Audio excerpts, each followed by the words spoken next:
guys, this is Deborah Voorhees, Tina from Friday the 13th, Part 5, and the director of 13 Fanboy. You're listening to Tommy Throwback Kovac on Splat from the Past, Trick or Treat, Don't Smell Tommy's Feet. See ya! Hey dudes, welcome to Splat from the Past, the only 80s themed horror and sci-fi show where things could get totally radical. Now today, I will be welcoming another Jack of all trades, because I've had two Jack of all trades on this show. This man doesn't need any introduction, but I will give it to him anyway, because this man has had a career like no others. I am talking about the one, the only, Tom McLoughlin. Tom McLoughlin, of course, you all know, is the director of Friday the 13th, Part 6, Jason Lives. My 8th guest from that movie, by the way. But he's had such a huge career beyond that. He is the lead singer of the band The Sloths, who formed back in the 60s. He is an Emmy-nominated writer for Dick Van Dyke TV special.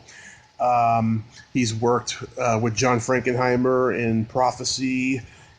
He's directed other great movies like Date with an Angel and some great TV movie of the weeks like Sometimes They Come Back, and my personal favorite, Odd Girl Out.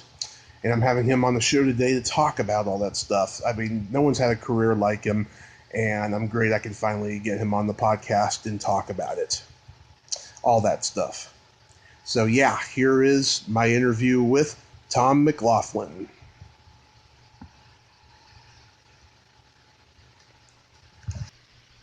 Hello. Hey Tom, welcome to the show. How are you? Fine. How you doing, Tommy? I am doing spectacular, even though we're in a crazy time right now. I'm maintaining my sanity, at least. Yeah, that's all we can do. Is just, hang on and somehow make it through this madness. Absolutely. This is such a great honor. Thank you for taking the time today. Well, my pleasure. Thank you for asking. Absolutely. So, going back in time, I was reading that your father was a magician and a mime. Was that your original career trajectory too? Well, he was the magician and the fire eater, which I did some magic as a kid. Never followed the path of fire eating, but it was me that later on in life, after being a rock and roller for a number of years as a teenager, I decided that I wanted to study mime just to be a more physical performer on stage, try to do things that Mick Jagger and James Brown and Roger Daltrey, all those guys that I idolized, something they weren't doing. So I was the one that sort of veered off into the study of that, which kind of took my career in a new direction, going off and doing sort of silent comedy. Mm-hmm. But you studied mime with Marcel Marceau. What was he like? Well, he was the epitome of an artist, childlike, temperamental, very giving, super protective of kind of his, his art and his image and so on. We got along very well. It was a large class in the beginning, and then it kind of ended up going down to like 30 people. But, I learned something that I always kind of pass on to people, which is, if you have somebody who's, like a particular teacher, professor, or in his case, like a mentor, spend as much time as you can letting them know you really want to learn as much as you can. So he would take me to some of his shows and have me sit in the wings and just watch from the side, which, a lot of people didn't get that benefit, but it was just being, super aggressive about, wanting to learn as much as I could while I was there for that year in Paris. Oh, wow, that's so cool. Yeah. Did he speak any English at all? Only English. I was very, very stubborn as a 19-year-old that I wasn't going to take the time to study French before I went. I was just spending time trying to earn enough money to go over there, so I went over without speaking, but 2 words of French. And then the rest of it was me attempting to act out, if I wanted something, what I wanted, which the French had no patience for whatsoever. So I learned I needed to have a little more of a vocabulary in French. But I kind of learned it the hard way through being insulted and not having any sense of real communication with a lot of people. But all the teachers over there all taught in English. Marceau spoke to us in English and French. So, you didn't really have to learn it. Yeah, I'm tempted to find if there was any printed interviews he did where he actually spoke, you know. I don't know if there was. So yeah, going back to the rock music thing though, at what age did you start gravitating towards music?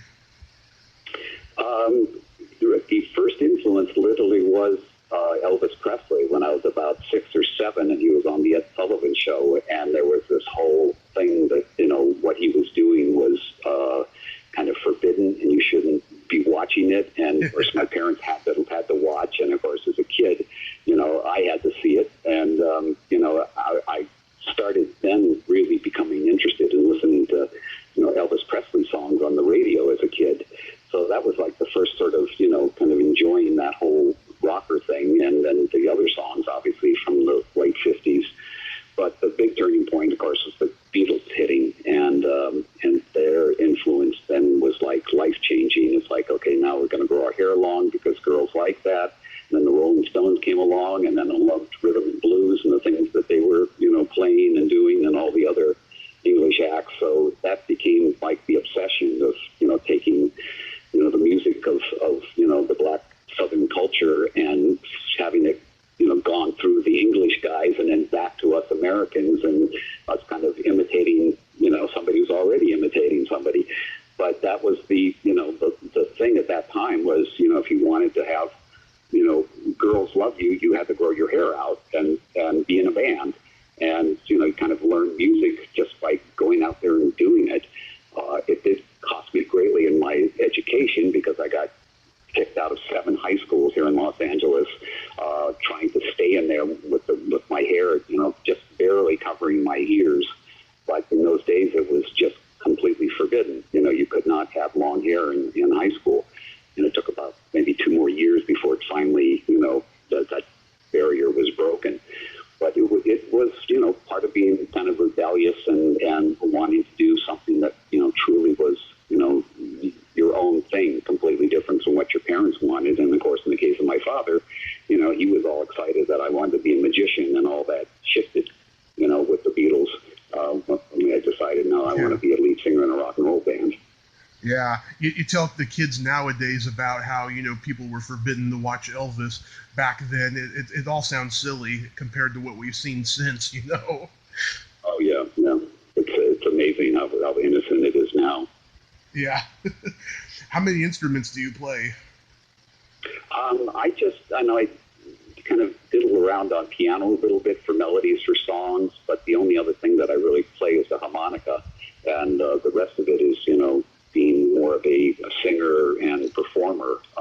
I kind of incorporate all the things that I've learned over the years, the magic, the mime, the dancing, special effects, I have, sparks flying out of my hands at certain points, or a fireball that'll come up out of my hands, or, smoke from different parts of my body, or different things that make it, like kind of like a low budget special effects show, because, we're not playing on the huge arenas like Kiss where you got all those, great effects. I'm just kind of doing it for the smaller venues and in the clubs and things that we perform in. But I really love the idea of giving people a show. Pyrotechnics, right? Yeah, some and some are like magic tricks and things that, that there's, like, at the end of the show, I take the song list that we've been working off of and tear it up into a series of strips and put it in my hand, and then grab a fan and start to wave the fan on my hand, and then as my hand opens, it turns into thousands of pieces of confetti, like snow, that goes up and over the audience, which, those kinds of little tricks where I kind of do something that's a part of the show and then turn it into something, magical. Mm-hmm. What year did you form the Sloths? It wasn't my band. I was actually, the other guys, Mike Brummins and Jeff Briskin, put the group together. I was with a group called the Maywines, who were kind of an offshoot of the Sloths at that time, and we were basically all doing the same music and things. Mm-hmm. But that was like 64 or so that all started to come together. Wow, 64. And you guys played covers of all the British Invasion bands and Chuck Berry and stuff like that? Exactly. Yeah, that was exactly it. Chuck Berry, Bo Diddley, all those started writing, our own stuff. But it was an incredible time to be in rock and roll because everything was changing, especially for us in the 60s with the protests and things and being able to, I went to the Monterey Pop Festival. Wow. Actually watched the movie. You'll see me about 3 or 4 times with my mouth open, staring up at, Jimi Hendrix and Janis Joplin and The Who and Otis Redding and all these incredible acts that were at that. And we knew we were at something that was, really, really unique.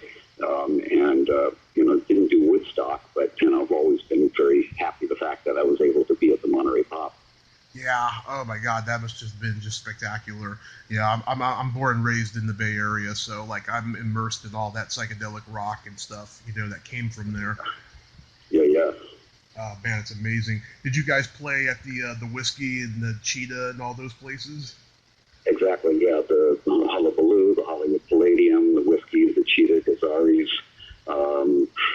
all the ones up and down, the Sunset Strip.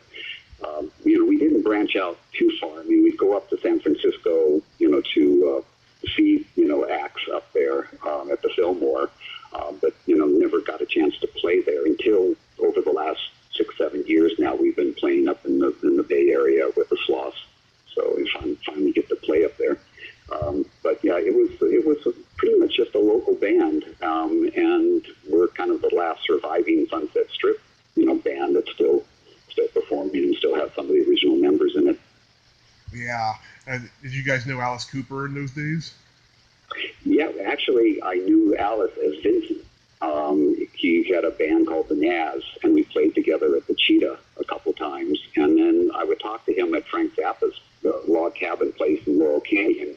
And he was a cool guy, kind of quiet and, non-assuming and, sort of just, another guy in a band. And it wasn't until years later that, when I suddenly realized, wait a minute, Alice Cooper, that's him. Oh, my God. So I didn't even see his show until much, much later. Of course, I was blown away by what he's doing in terms of, the horror rock, such a unique, way of doing music, the way, he was very groundbreaking. Yeah, Zappa, that guy was a character, I've heard. Oh, yeah, sure was, but, genius of a musician, definitely, decades ahead of his time. One of the best and very, groundbreaking as far as comedy rock goes. I mean, his lyrics were just so damn funny, Yeah. We had one of the guys that was in the Mothers of Invention, Elliot Ingberg, who broke off from the Mothers at a certain point and formed a group called the Fraternity of Man.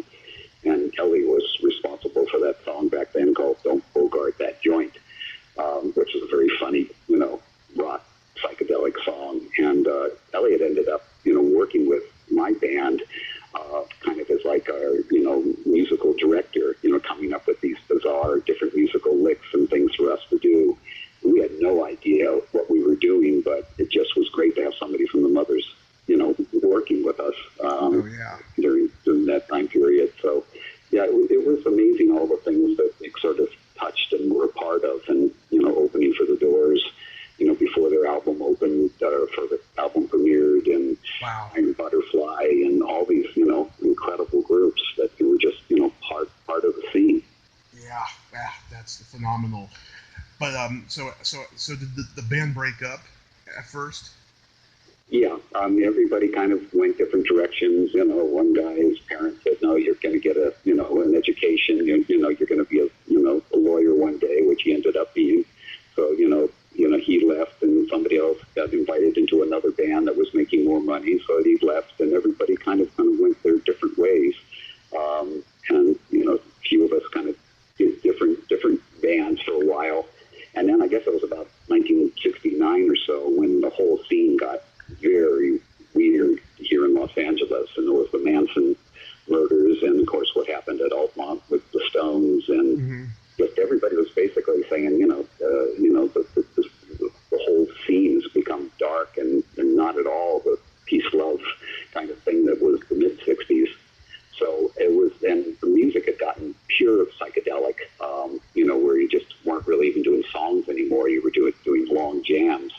And it was about that time that I started going, well, I got to come up with something else to do if I'm performing and the band's going to be jamming. And that's what kind of led me into the mime aspect of, going to study that to see if I could be a more interesting, visual lead singer. Wow, that's pretty interesting.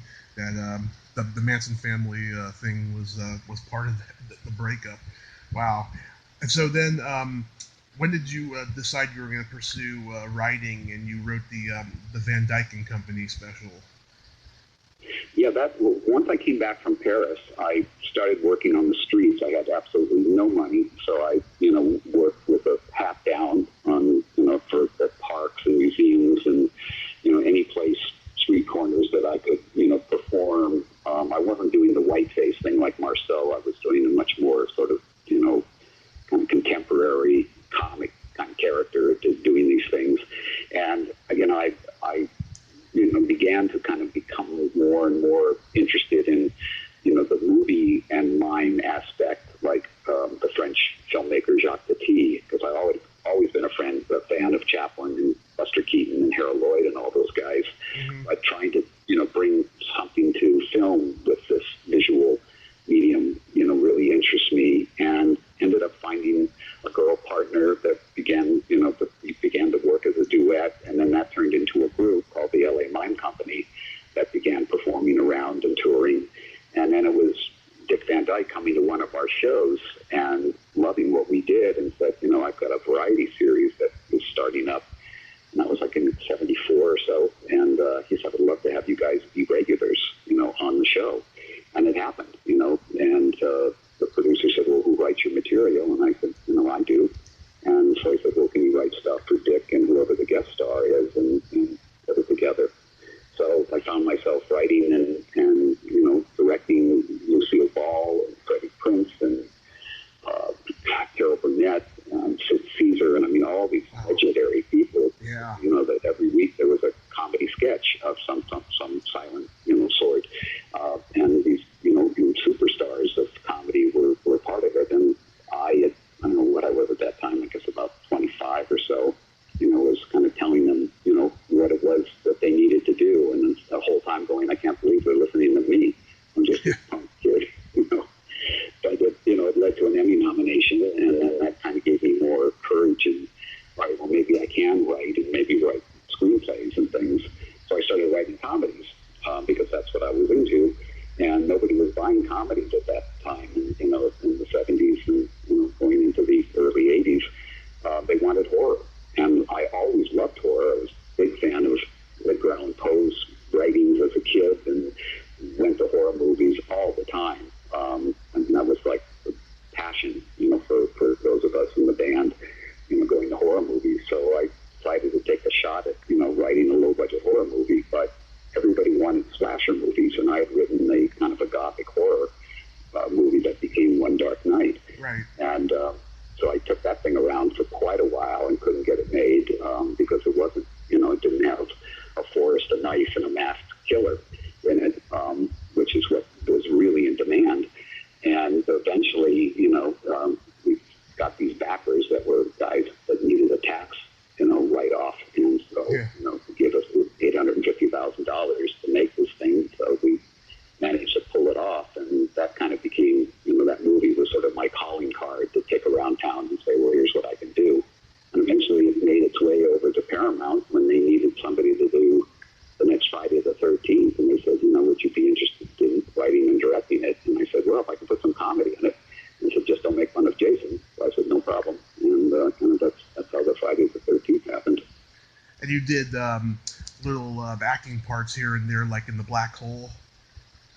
Yeah, to pay the bills, I took any job that paid anything that was show business related, and I'm talking anything. I mean, if they needed a pair of hands to pour, coffee into something or wine into something for like the Orson Welles narrated, these Paul Maison wine commercials, and I was the hands that were pouring the wine, or I did Ronald McDonald at one point. Mm-hmm.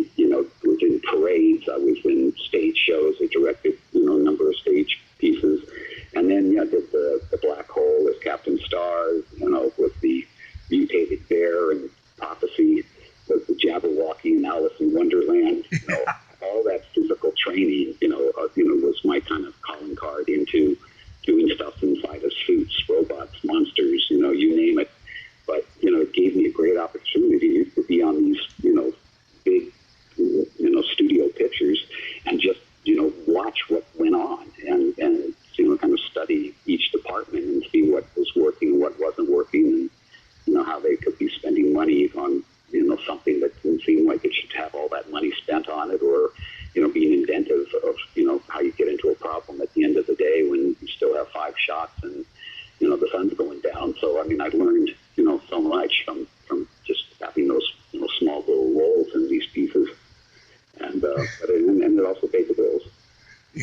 I remember when you were the Jabberwocky in Alice in Wonderland. That must have been great, though, because it was an Irwin Allen production. Yeah, exactly. And he was funny. He would sit on the side with a huge loudspeaker and a microphone, and he wanted the cue the Jabberwocky to come out, and he would just bellow, Jabberwocky, and come bursting through the forest and go after Alice or wherever the scene was set. And you could just see he was like a kid in the candy shop. He just loved that that position. And the director just kind of allowed him to do that because that was, one of the things that he thought was be great to do. Yeah, wow. And, did you play a mime in Prophecy? In Prophecy, I was inside that bear suit. There was actually, 3 of us. Me, who did most of the stuff in the suit that was articulated with remote controls and stuff. Mm-hmm. And then there was a dancer that would sort of be there to back me up if I, got, over-exhausted or whatever, because you're carrying around 150 pounds of hydraulics on your head, to do that part. And then the big, tall, kind of full-size bear was played by Kevin Peter Hall, who obviously went on to do Harry Henderson, and, right. Predator, and I mean, so many, great things. He was such a sweet, dear man. I just, loved being friends with him. But yeah, Prophecy was something, I think it just came out on Blu-ray, actually, and, I did some talking behind the scenes about that just recently, for that release.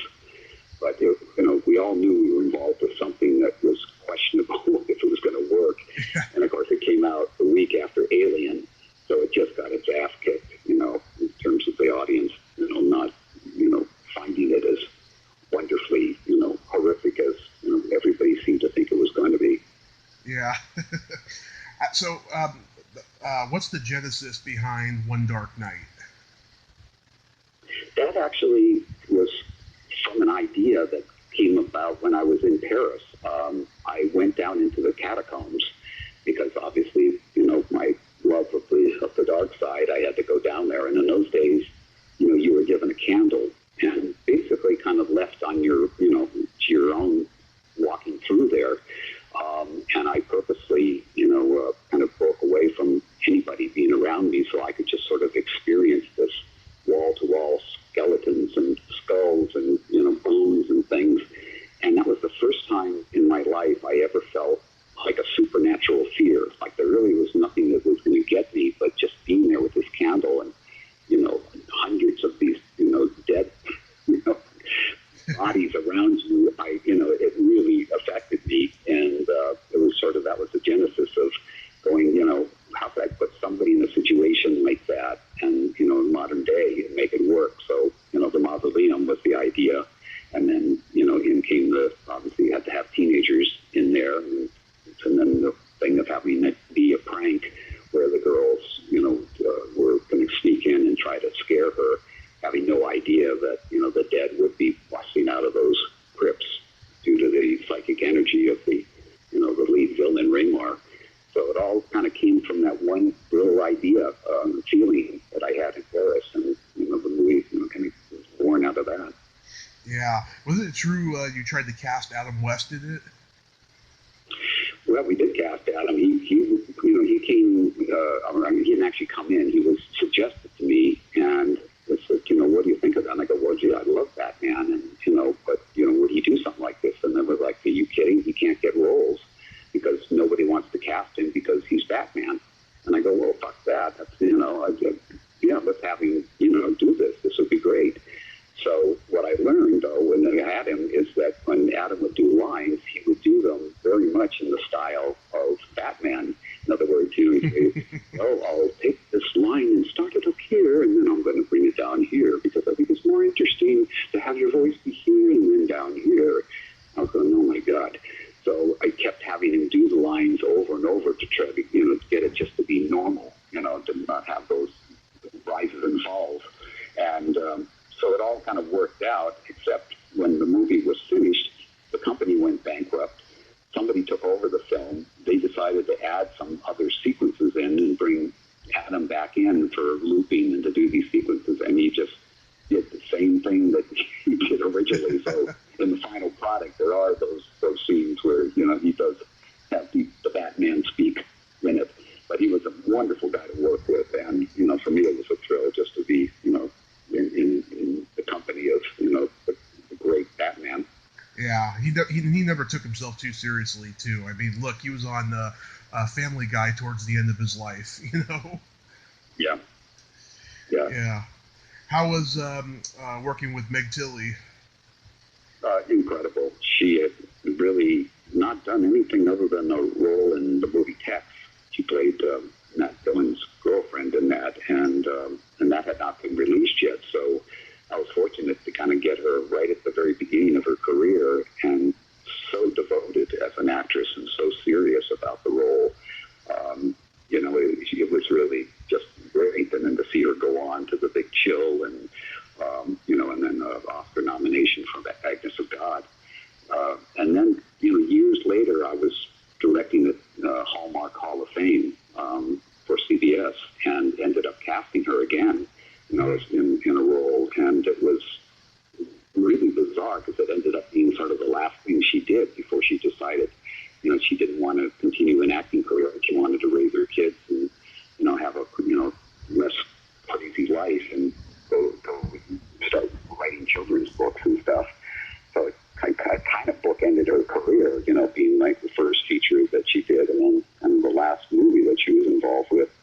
But I think since that time, she's now gone back and is doing movies and things up in Canada, you know, where she's from. Yeah. E.G. Daily, how great is she? He's amazing, yeah. She's just so much fun. And I still see her from time to time. You know, we'll do conventions and, you know, signings of stuff, and, you know, she still looks great and sings incredibly. You know, she's a real talent. Yeah, I met her a couple of years ago at a convention. She's such a sweetheart. Speaking of legends, too, you got to also work with Leo Gorcey Jr. Yeah. I don't think anybody thought that was super cool other than me and Mike Hawes, who was, you know, my co-writer on Dark Knight. It's like, oh, we got to get him in there, because, you know, it's just important just for, you know, just for the legendary, you know, association, you know, with the Inside Kids. So yeah, it was you know, we were huge Bowery Boy fans, so that just seeing his name there was like, you know, got to cast him. Yeah, that's pretty cool. You are my 8th guest from Friday the 13th, Part 6, Jason Lives, and there's a reason for that. It is my favorite of all the sequels, and to me it's the last good one. Were you a fan of the series when you signed on to do it? Actually not.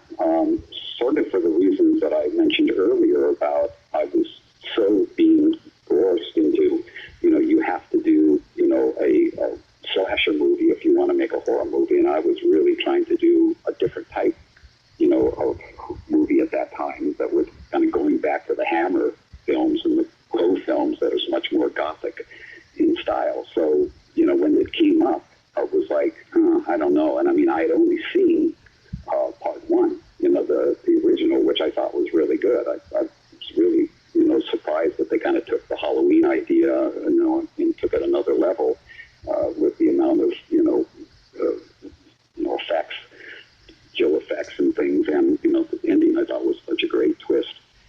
But I hadn't seen any of the other movies. So when I was offered it, it was kind of like, well, let me see the movies and see if there's something that I can, you know, contribute to it. So they, you know, arranged a screening room for me at Paramount, and I sat there and I watched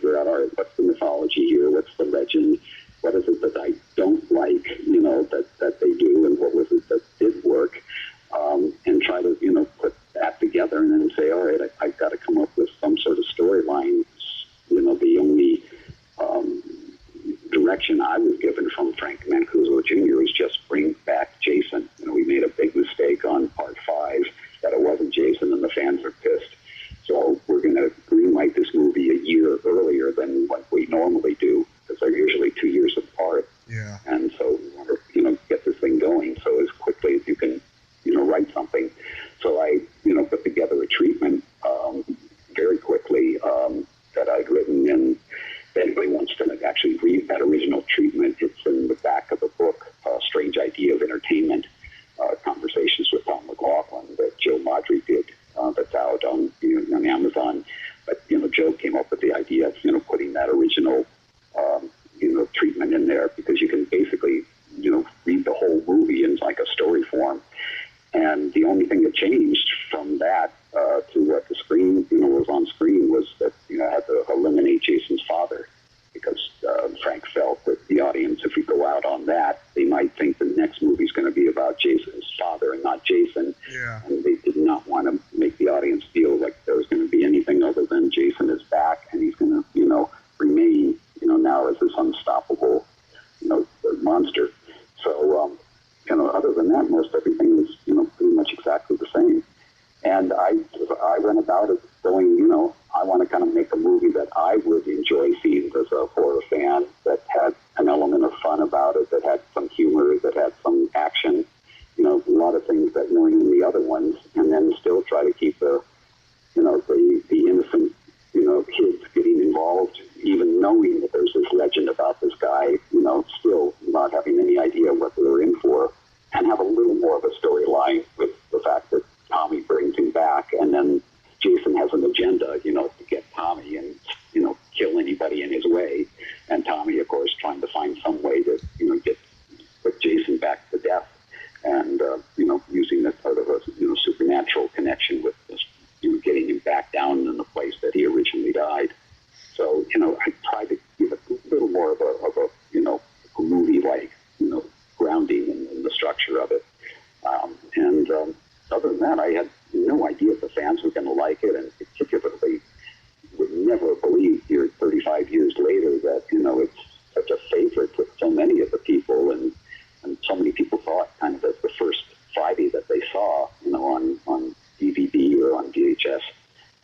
So it's been, absolutely mind-boggling to have so many, new fans for the movie after this many years.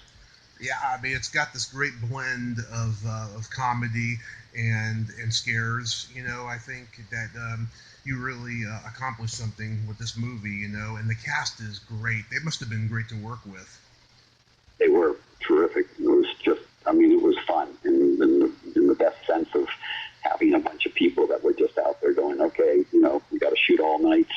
Let's just enjoy it, And so it really was, of all the, it's been about 42 films that I've done now, full-length films, that, of all of them, this was the one that was, the most fun to do.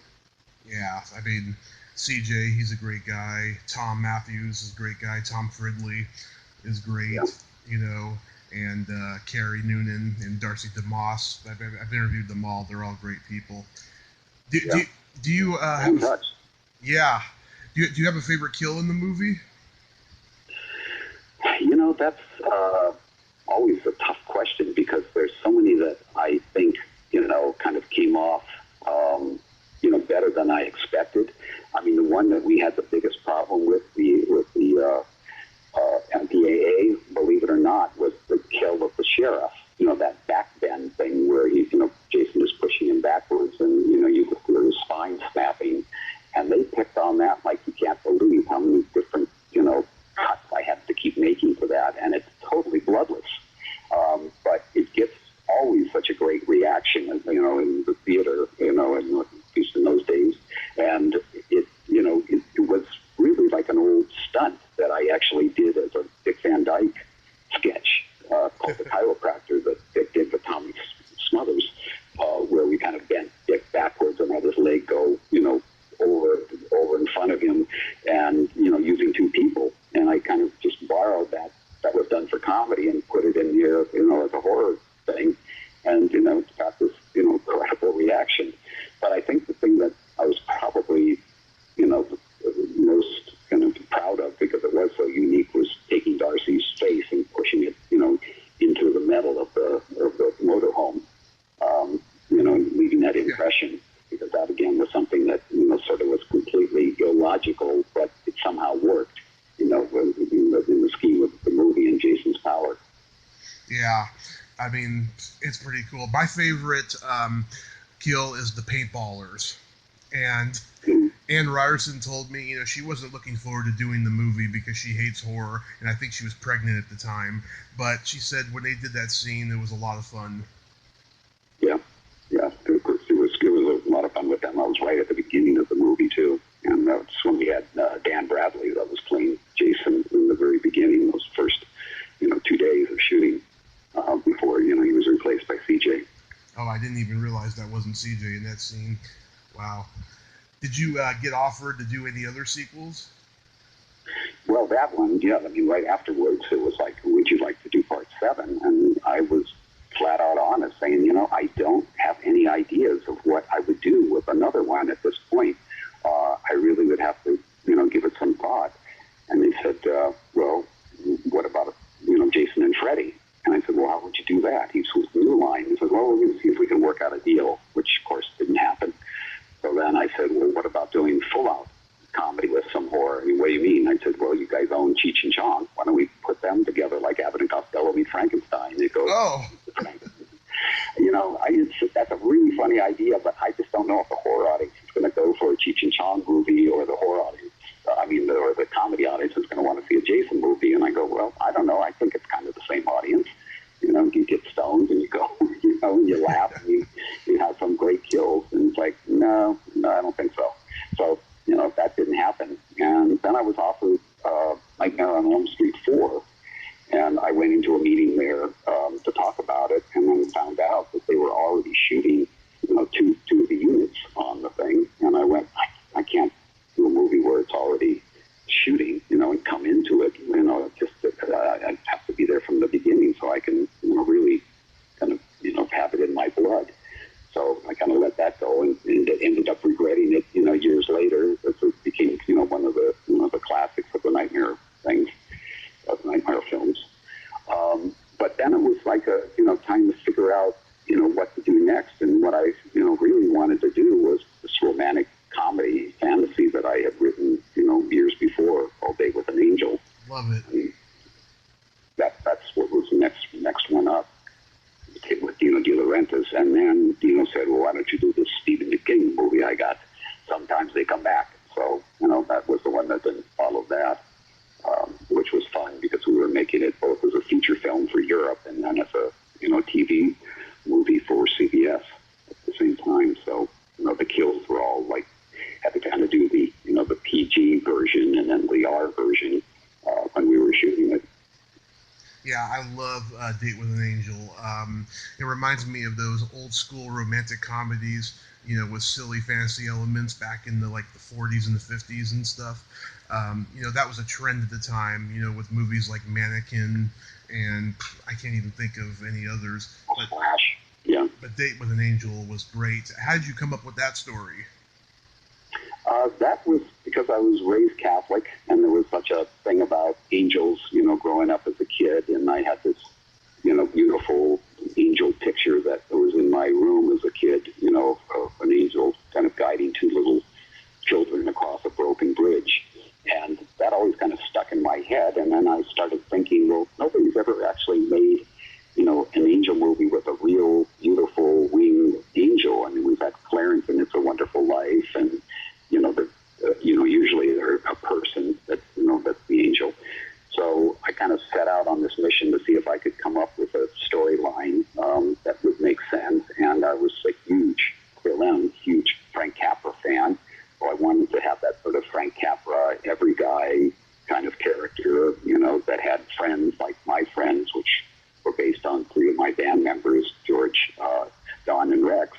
So I kind of put a lot of, personal stuff into it as well as, the fantasy aspect, and took it around. Now, this was pre-E.T. even, so there was absolutely no interest in doing a fantasy movie like this. And the fact that I had done a horror movie, didn't matter. It's like this is just not commercial. So, kept taking it around and had a lot of fans of it and had a few people kind of get involved for a short time, and then it fall through. And then Splash happened. And then at that point, when Splash came out, then everybody wanted variations of that kind of movie, with a fantasy female in the cast. And of course, by the time mine came out, it was inevitably compared to Splash, that's the film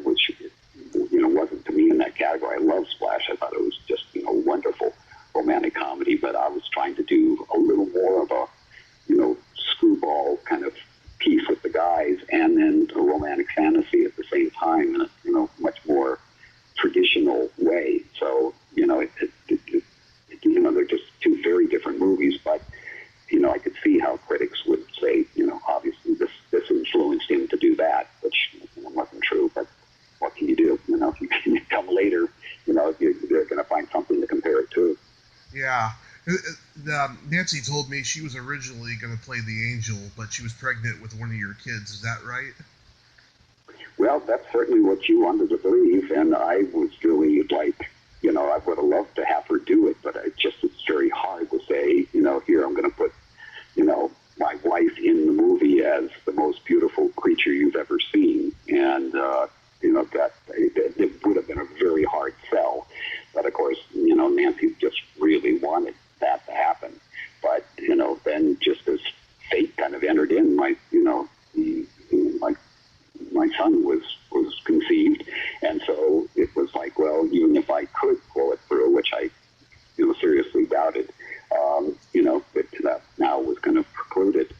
And it was a casting thing that was also part of the publicity of the movie. I mean, I literally saw over 6,000 girls for that role. Everybody, that was a model or, a young up-and-coming actress, Uma Thurman came in for the role. Every, Swedish actress, because I was looking for the blonde, classic kind of blonde, blue-eyed, girl. And, it was the same thing with the actors. David Duchovny, early on in his career, came in to read for it. And we had, and I wanted Tom Cruise. I'm sorry, I wanted, it just went out of my head. What's his name? The great comedian, the Mask. Jim Carrey. Jim Carrey, thank you. God, I can't believe my mind went stuff. But yeah, but Dino wanted Tom Cruise, and I said, we're not going to get Tom Cruise. He gets $20 million. That indicated I get the Tom Cruise who paid $20 million. But that obviously wasn't going to happen, and he didn't like Jim. Jim was the first person that I brought in, and Jim really wanted to do it, and I really wanted him to do it. Just as he's a funny kid, but he's not good looking enough for this character. So we had to keep searching and searching until we found Michael Knight for the role.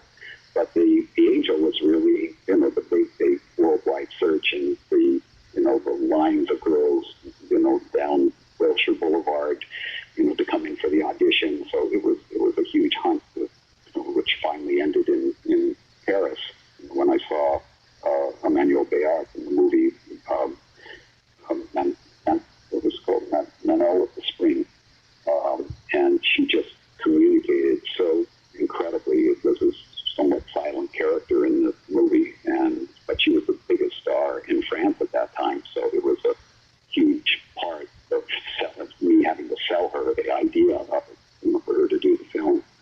Yeah, I told Nancy this, and it made her laugh out loud.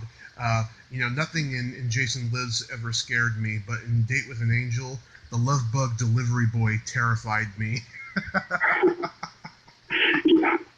Yeah, Tony Rotano has been a long-time close friend, and he's got this, bizarre laugh. You would always hear him in a theater, when he's sitting out there, and I really kind of got to incorporate that into this movie in some way. We've had a lot of cameos of friends in that movie. Yeah, I interviewed Cheryl Pollack, who plays Rhonda, the cashier in the supermarket. She's an interesting lady. Wow, God, yeah, I haven't heard her name in so long. Is she still acting? No, she got out of acting probably about 20 years ago, and she's been making documentaries. Wow. Yeah. That's great. Yeah, she's happy doing that. To this day, I still quote Phoebe Cates' line, "Nobody kicks me in the hiney." Yeah. Yeah. Hiney was a term I actually did get from Nancy. That was one of their parents, I guess, used that term for instead of ass, the hiney. Yeah, I think she told me that. I was working with Bibi Besh. Oh, wow. That was a wonderful thing. Phoebe was she could crack me up with her timing. She had such great comic timing. Yeah. She was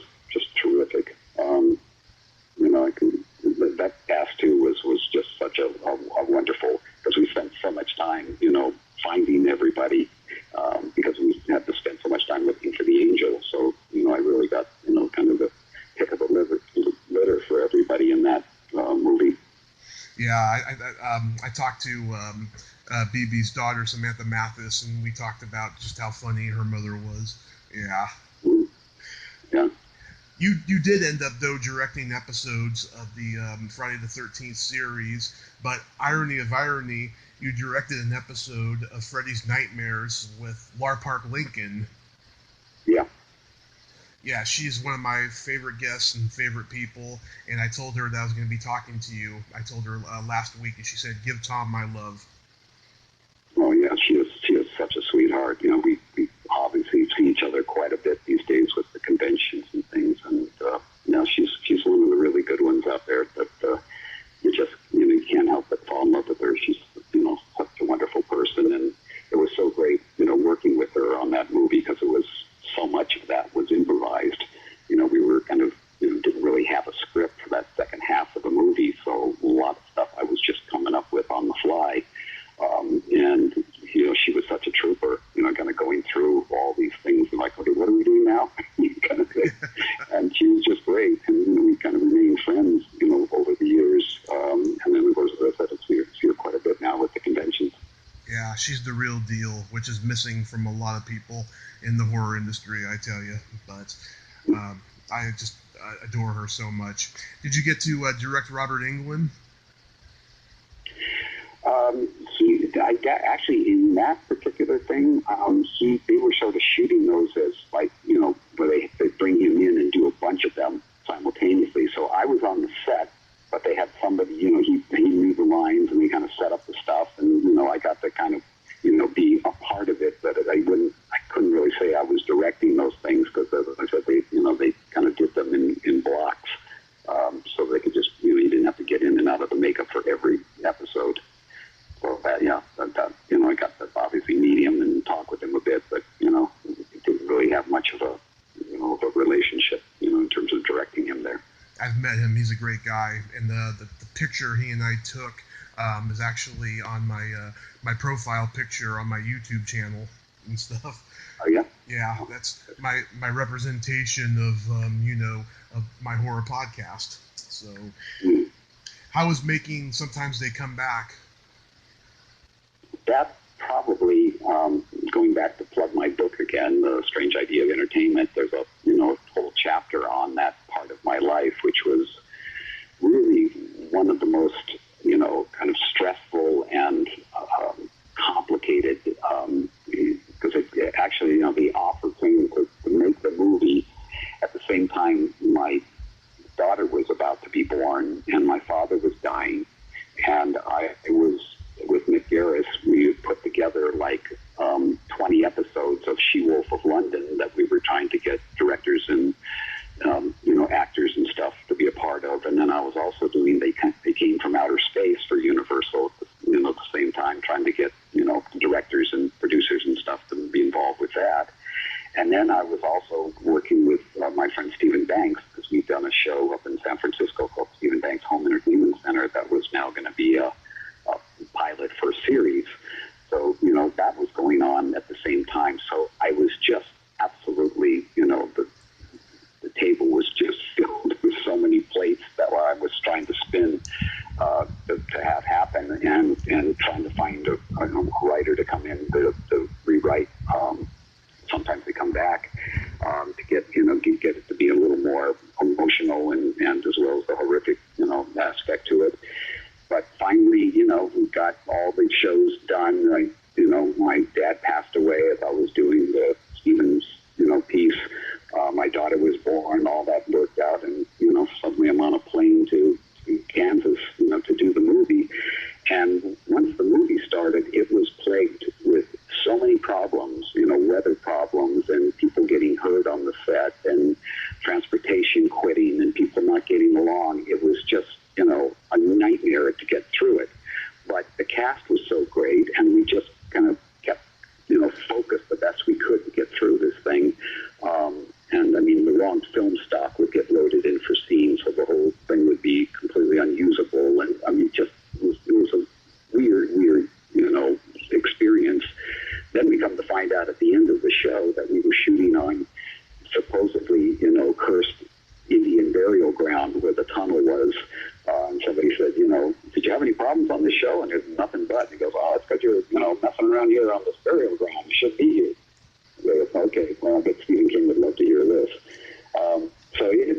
it ended up kind of all coming together in the editing room and with Flamery's score, which gave it to me a lot of heart and things. But I'm very proud of the movie, at the end of the day, that it, actually worked. And it was such a, nightmare to actually shoot it. Yeah, I think it's a pretty good adaptation, though. My personal favorite movie you made was Odd Girl Out. Ah, okay. Yeah, that was good. That was, to me, a lot of fun and with a lot of difficulty just to kind of make it different from Mean Girls, to actually play that whole idea of Mean Girls, but really play it for not comedy, but for the way it can really go down. And so that, it led to some really interesting scenes, I thought, and, everybody did such a great job, too, with that cast. Those girls were amazing. Yeah, I thought Alexa Vega was going to be a huge star. I think she's still out there working here and there, but I thought she was brilliant. Yeah, I was bullied a lot growing up, and I got to graduate high school right when, internet was just starting. It was, we had AOL at that time. I never got cyberbullied then. I've been cyberbullied a lot since then, especially with my podcast and everything, from, listeners and stuff, and I have to block a lot of people. But it was a story that I could just relate to on an emotional level, and I tell everyone, who has kids that are being bullied to watch it. Yeah, no, it did. It had a huge following because of that, because it was so relatable. And then the music was interesting because, none of that is like, real songs. I went through the rock and roll library of songs that, are available for, $200 each or whatever. And we got a ton of them, but they all kind of worked. I think my rock and roll background sort of helped to try to find things that sounded authentic. So, we got so many requests of, what does that song work? And I buy it, where's the album, all this stuff. And it was all, basically needle drop things that we had, paid for and put into the movie. But that also, to me, gave it, a very cool factor in terms of, the feeling of the movie in that world. And, the nastiness is so much, part of that, not being able to see the person, and yet they can say all these, really shitty things about you. And so many kids have been, unfortunately, taking this stuff way, way too heart and, with awful outcomes. But it's still a problem today. It is. It's only going to get worse, unless, someone outlaws it, which I don't think anyone will. Everyone just thinks, it happens, it's life, it's kids, whatever. No, it needs to be stopped. But, that's a whole nother issue there. What was it like working with Lisa Vidal? She also was one of those people that you can't help but love.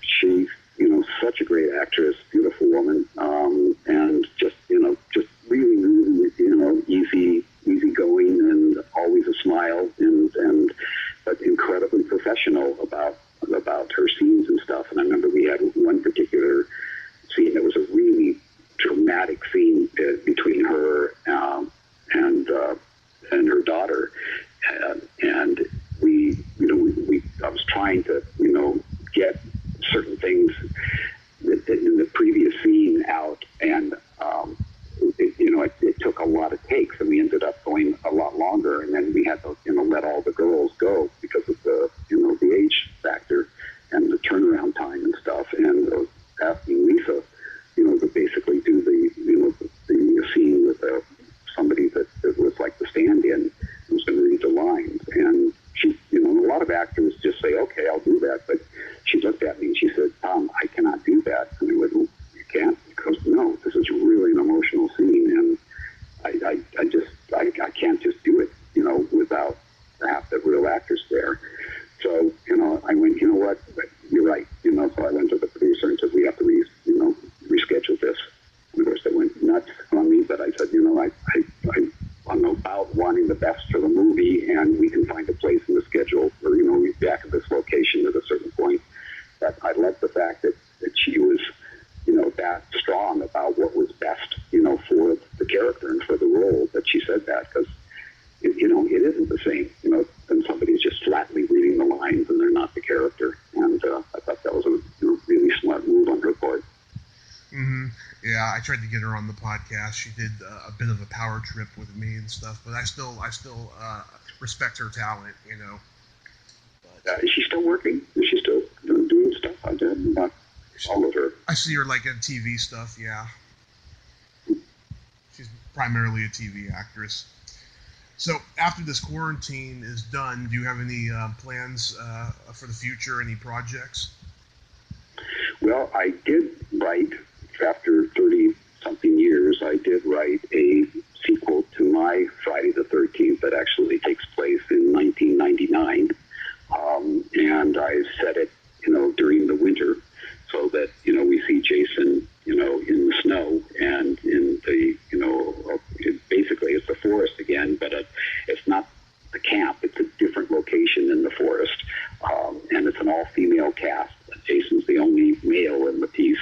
And it's these girls obviously having no clue of who Jason is or what the hell's going on. So it's a whole different approach than, I did with Jason Lives. Much more innocence to it. And of course they have to figure out how to, try to survive, with this guy. And it's a complete, different types of characters than we've seen before. And a lot of different ways of approaching this with different ideas that, to me, when I started, kind of working on it and coming up with them, I went, I want to see this. This would be, if I, as a fan, I would love to see, this come off. So, I finished the script and, was about to put it out there, knowing that there was this lawsuit going on between Victor Miller, the original writer, and Sean Cunningham, that it looked like it had been resolved in the favor of Victor. But Sean appealed it, and so, before I could get the script out, my lawyer basically said, nope, Warner Brothers New Line, no one wants to, take a look at it until this whole lawsuit is resolved. So I had to kind of put it on the back burner and, continue writing some other horror stuff, which I'm still working on. And I kind of, let some of the story out, which I got, some wonderful reactions from people. And unfortunately, my friend Vincent, who did Never Hike Alone, may just finished, Never Hike Alone in the Snow. So he beat me on the Jason in the Snow aspect of the story. But it was bound to happen at some point. Somebody had to, grab that idea. And my piece is so much different in terms of what happens out there and the characters and things, that I'm not concerned about that. And it's also, very much an expensive picture to do. I couldn't do it as like something that was, funded by the fans. It requires sets and, very elaborate stuff to make it work. So I have to wait until there's something that breaks that, that you get the green light that you can actually do a Friday the 13th Jason movie, with the rights. Yeah, Tom, I like that idea, though, about Cheech and Chong meet Jason. That was a brilliant idea. Oh, man. But, at that point in time, I don't think the audience would have been able to take that. It would have been like, when Richard Pryor was in Superman 3. Yeah. But that was a brilliant idea. But, I hope that script comes to fruition, I don't know the status of Victor's lawsuit, but that would be great to see that script on the screen. Yeah, they're saying that they may get it resolved by this summer, but who knows? I mean, it's been this argument on this lawsuit has been going on for 9 years, maybe 10 at this point. So neither one wants to back down on their position. And of course, all of us who are fans are just going, isn't there enough money that we just split it up and everybody gets something and everybody's happy? But it seems like there's more at stake than just the money. I think there's definitely a ego thing from wanting to win everything. So I don't know how it's going to get resolved, but hopefully the rumors are true that they're going to come to some kind of compromise by this summer. Yeah, We'll see. we can only hope. We can only hope. Well, Tom, thank you so much for coming on today. This was a lot of fun, and I'm sure everyone's going to be happy that I talked to you and stuff, because you are loved, I'll tell you. Everyone I've talked to tells me how much they love you, and please stay safe, because we need you. Well, thank you, and I appreciate that, and thank all the people that send me love. We all need it, and it's great to hear that. And hopefully this situation, comes to some sort of finality. I just don't see how long it's going to take with the way the conditions are, but we got to do the best we can. We do. You have yourself a great day. You too. Thanks so much, Tommy. Thank you, Tommy. Bye-bye. Hey, bye-bye. Well, there you have it. Tom McLoughlin. Ain't he a cool dude? Oh my God, he really did live up to what everyone told me about him. He is a great guy, and I enjoyed talking to him. God, it's a great eclectic career that man had. If you like this video, everyone, please subscribe to my YouTube channel, add me as a friend on Facebook, join my Tommy Kovac comedian page on Facebook, follow me on Twitter and Instagram, and all that fun stuff. Well, that's all time we have this week on Splat from the Past. Until next time, this is Tommy Throwback Kovac saying, there's no shame in living in the past, because the present sucks. Later, dudes. Oh, he's back. The man behind the mask. Ch-ch-ch.